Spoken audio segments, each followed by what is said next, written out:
Assalamu alaikum. Students of second year pre-medical and pre-engineering group. We were studying the different topics of chapter 4. We have studied the extraction of aluminium, its chemical properties. We have studied the boric acid, borax. We studied the industrial preparation of nitric acid by Oswald method. And we have studied the sulfuric acid by contact process with figure and equations. And this was our home task also. You know that each topic is related with the other topics. You must learn all these topics, which was your homework also, with equation, and also practice for the diagrams and figures for the industrial preparation. Okay, today's very important topic is manufacturing of chlorine gas by Nelson's cell.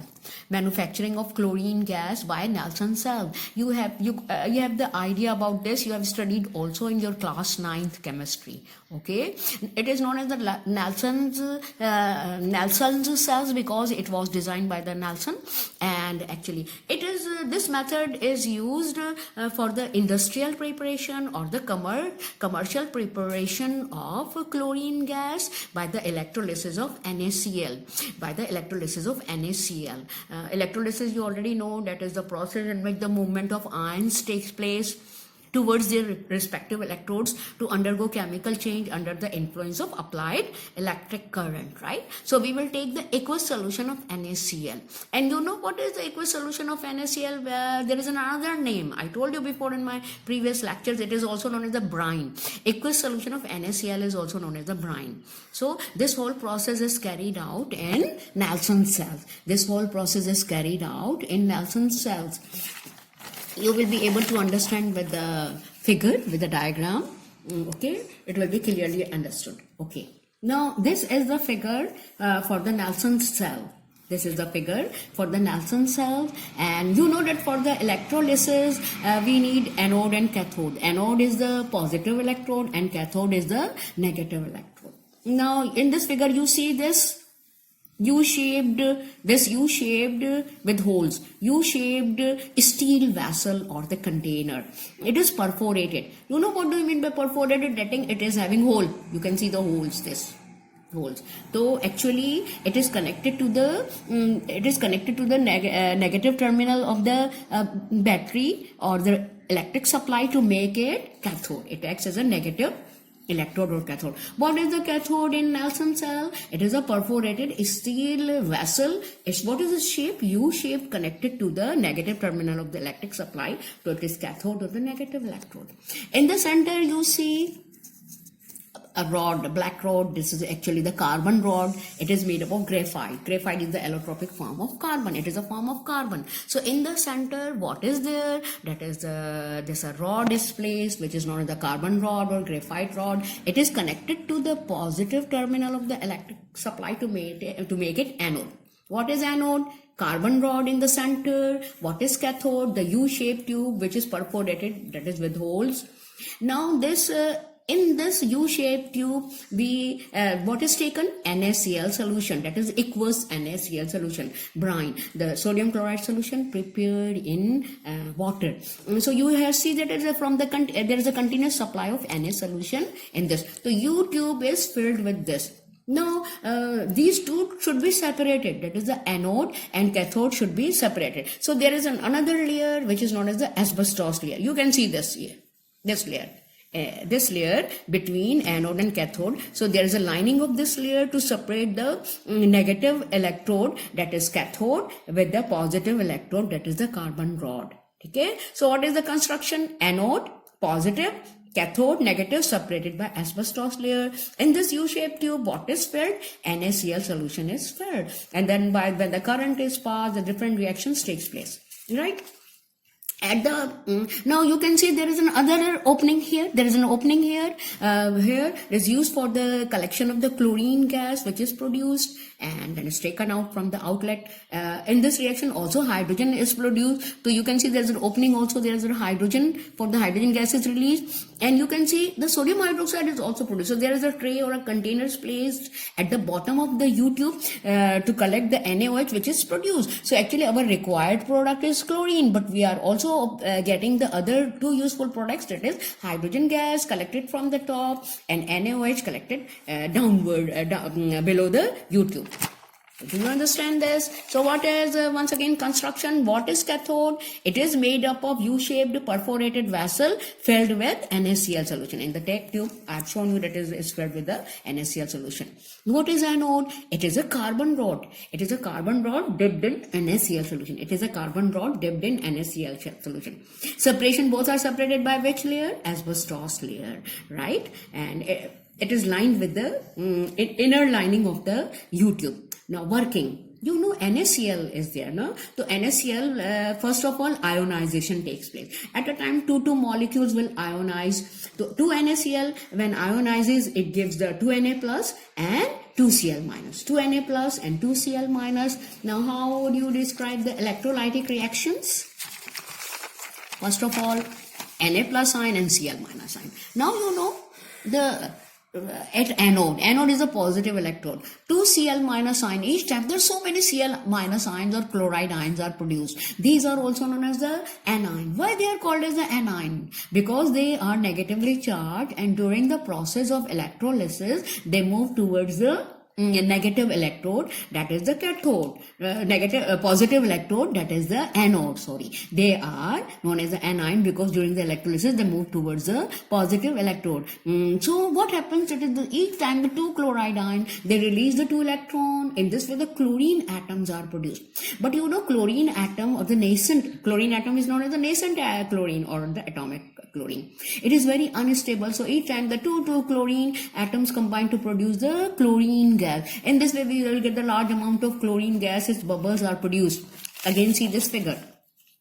Here that is on anode positive, the bubbles of chlorine gas are collected. Now what happens when the concentration increases, rises in the dome? This is the dome shaped structure, right? This is the dome inside the U-tube. It rises and it is taken out from the outlet, and then in this way chlorine gas is prepared from NaCl.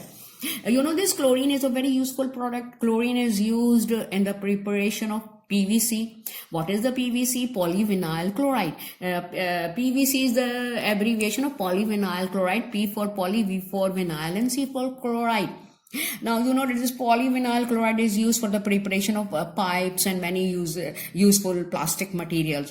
This chlorine is very useful in our daily life because it is used, chlorination of water is done, that is the sterilization of water to kill the pathogens, that is the disease causing bacteria. In this way we can control or eliminate the waterborne diseases.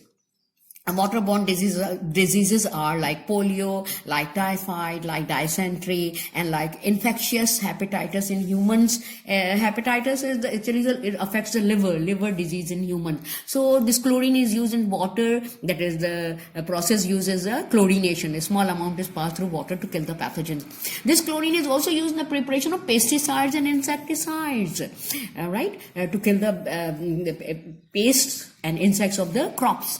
This chlorine is also used as a bleaching agent. It's very important. It bleaches the colored material or used for bleaching of the cotton and linen clothes. You know, chlorine is of very great importance. But we are also getting other 2 useful products, hydrogen and sodium hydroxide. This hydrogen gas is used for the preparation of fertilizers. It is used to convert the edible oil into vegetable ghee. It is used to fill the weather balloons also. And this in this reaction, sodium hydroxide is also produced. This sodium produced metal is produced. It reacts with the water of NaCl. Now it seeps through this holes and is collected in a separate container. The sodium hydroxide is a very useful. It has a great importance used in making the soap and detergents, etc. Now the reaction at anode was oxidation. Why? It is called as the oxidation because the removal of electron takes place. Now the positive ions, that is Na plus ions, were also produced. They move towards the where? Because they are positive ions, they are known as the cations. So they will move towards this perforated steel, which is the cathode. So the here reaction takes place. You know that the electrons are provided by the chlorine, and Na plus needs each 2 Na plus ion need 2 electrons to become neutral. So in this way, a large number of Na metal will be released at at where? At here, perforated steel cathode. But you know the water is there. So this Na reacts with water. We will get the sodium hydroxide and hydrogen gas. This NaOH seeps through these holes and is collected in a separate container. So we are getting NaOH also. This is also the method for the industrial preparation of NaOH by Nelson cell. Hydrogen gas is collected also. It comes out and is collected through the another outlet. So now you understand what is the Nelson process. Nelson method or Nelson apparatus is used for the industrial preparation of chlorine gas, in which the anode is perforated steel, cathode is perforated steel, anode is positive electrode, that is the carbon rod in the center separated by the asbestos. And how the reactions are produced at anode and cathode. At anode, oxidation gas is produced, oxidation reaction take place, chlorine gas is collected. At cathode, reduction reaction is produced, where first Na metal is collected, then it reacts with water to produce the sodium hydroxide. Now, there is another short topic. What is the auto-oxidation reaction of chlorine? What is auto-oxidation reaction of chlorine? Auto means self. It takes place simultaneously. We don't have to start it. It takes place automatically. Right? In this reaction, actually, chlorine reacts with water. Chlorine, when reacts with water, it produces HCl. HCl, you are well aware, hydrochloric acid. It produces another acid also. It is known as the hypochlorous acid. One is HCl and other is hypochlorous acid. What is the difference between these two? HCl is the HCl, hydrochloric acid, and hypochlorous acid is the HOCl. The HOCl, this compound is known as the hypochlorous reaction. And this reaction, chlorine gas oxidizes as well as reduces. Both the reactions are taking place simultaneously and self or auto oxidation reaction. It will be clear from this equation. This is a chlorine Cl2 molecule. This dot shows it is neutral, right? It reacts with water. You know, water, in the water, the oxygen, the valency of oxygen is -2 and the valency of hydrogen is +1. So in order to balance the -2 valencies, 2 hydrogen atoms combined with this, right? Now when they combine to produce what two acid? HCl and HOCl. Now in this reaction you can see H +1. It means that this hydrogen contains 1 electron in the first orbit. It has only 1 electron. So it loses 1 electron. In this way, one more thing which you have to remember, always learn or remember, that removal of electron is known as the oxidation. What is the oxidation? It is a process in which the removal of electron takes place from a substance. Hydrogen loses 1 electron. And here in this case, the chlorine is gaining 1 electron. So in HCl, the hydrogen is oxidized, but the chlorine is reduced. So here it is reduced. Now what about HOCl? What is the name of this compound? It is known as the hypochlorous acid. So now the valency of oxygen is -2. In order to balance the -2, that is 2 electrons, it needs, to balance the -2, it needs the 2 electrons, okay? So what happens, that is 1 electron is provided by this to oxygen, so it will gain 1 electron. Right? It will gain 1 electron and 1 electron from here. Because the chlorine here is providing the 1 electron, so here it is oxidized. Here it is oxidized. Here the chlorine is gaining 1 electron. It is reduced. Here in HOCl it is losing 1 electron. It is oxidized. In this way, oxidation and reduction takes place simultaneously. This is a self reaction. But as you actually notice, HOCl is unstable. This reaction takes place in water. So you know that chlorine is used as a bleaching liquid. When the chlorine is dissolved in water, it produces HCl and HOCl. This HOCl is a strong oxidizing agent. Why? Because it provides the oxygen. Oxygen is the oxidizing agent.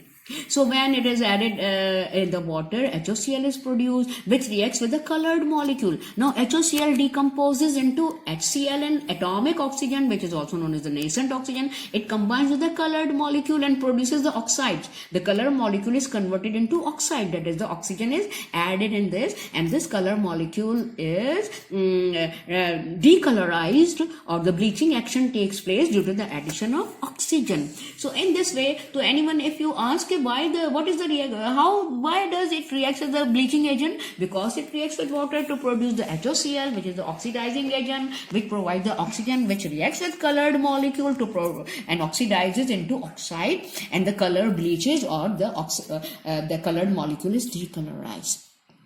Now we will learn some scientific reasons. These are usually asked in chapter 4. Okay, it is asked, okay, give the reason why the diamond is a bad conductor or non-conductor of electricity, but graphite is the good conductor of electricity. You know, carbon, atomic number of carbon is 6. In the first shell, 2 electrons. In the outermost shell, 4 electrons. So in the diamond, all the 4 valence electrons are involved in the bond formation. They form the 4 covalent bond. That is, all the 4 electrons of the carbon shared by the another 4 electrons of carbon. So the structure is tightly packed.